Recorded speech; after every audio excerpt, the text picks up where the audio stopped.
अपने मन की बात को अनसुना कर किसी अन्य व्यक्ति के प्रभाव में आकर निर्णय लेना गलत है। नमस्कार, मैं सचिन विश्वकर्मा। आज के इस वीडियो में मैं आपको बताऊंगा कि इलेक्टिव सब्जेक्ट क्या होते हैं, इलेक्टिव सब्जेक्ट का चुनाव जो है आप लोग किस प्रकार से कर सकते हैं और बीएससी एग्रीकल्चर में कौन कौन से इलेक्टिव सब्जेक्ट होते हैं। तो सबसे पहले बात करते हैं कि इलेक्टिव सब्जेक्ट क्या होते हैं। इलेक्टिव यानी कि वैकल्पिक या ऐच्छिक, यानी ऐसे सब्जेक्ट जिन्हें आप अपनी इच्छा अनुसार विकल्प के रूप में चुन सकते हैं।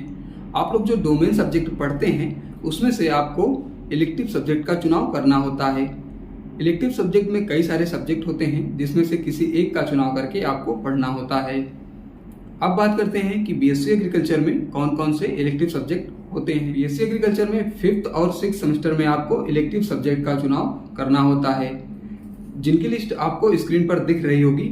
बीएससी एग्रीकल्चर में जो पहला सब्जेक्ट है इलेक्टिव का वो है agri business management. Agri business management जो है ये इकोनॉमिक्स से रिलेटेड है और एग्रोकेमिकल ये सॉइल साइंस से रिलेटेड है।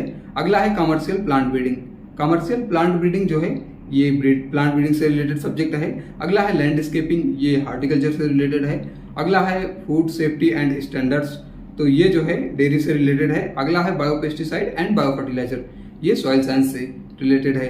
तो यहाँ तक यानी 1 से लेकर 6 तक इतने सब्जेक्ट को आपको 5th सेमेस्टर में पढ़ना रहता है, जिसमें आपको दिख रहा होगा AGE 51 से लेकर AGE 56 तक जो है ये 5th सेमेस्टर के सब्जेक्ट हैं। इसमें से किसी एक सब्जेक्ट को चुनकर आप 5th सेमेस्टर में पढ़ सकते हैं।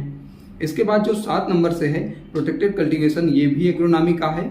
अगला है हाईटेक एग्रीकल्चर, ये हार्टिकल्चर का है। वीड मैनेजमेंट ये एग्रोनॉमी का है। और इसके बाद है system simulation and agro advisory, ये सॉइल कंजर्वेशन का है।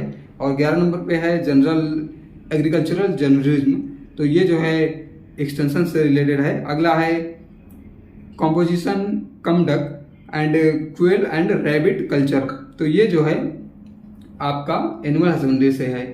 तो इसमें से जो सब्जेक्ट हैं 7 से लेकर 12 तक, यानी कि 61 से लेकर 66 तक, जो AGE 61 से लेकर AGE 66 तक, ये आपके 6th सेमेस्टर के सब्जेक्ट हैं। तो आप लोग जो है इसे चुनकर पढ़ सकते हैं। अब बात करते हैं कि आप लोग किस प्रकार से इलेक्टिव सब्जेक्ट को चुन सकते हैं।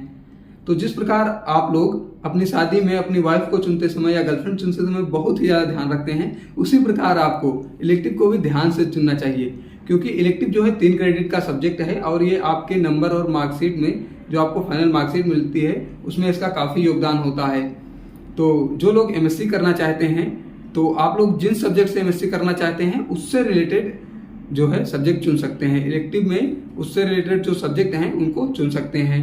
उसके बाद आप लोग ये देख सकते हैं कि आगे आने वाले भविष्य में जिस सब्जेक्ट का स्कोप अच्छा है उस हिसाब से भी आप लोग इलेक्टिव का चुनाव कर सकते हैं। और कुछ लोग अपने इंटरेस्ट के हिसाब से, जिन लोगों का जिन सब्जेक्ट में इंटरेस्ट है उस हिसाब से भी इलेक्टिव चुन सकते हैं। तो आप लोगों को ये जानकारी अच्छी लगी हो तो अपने दोस्तों के साथ शेयर करिए, ताकि वो लोग भी इलेक्टिव चुनने में उनको भी आसानी हो सके।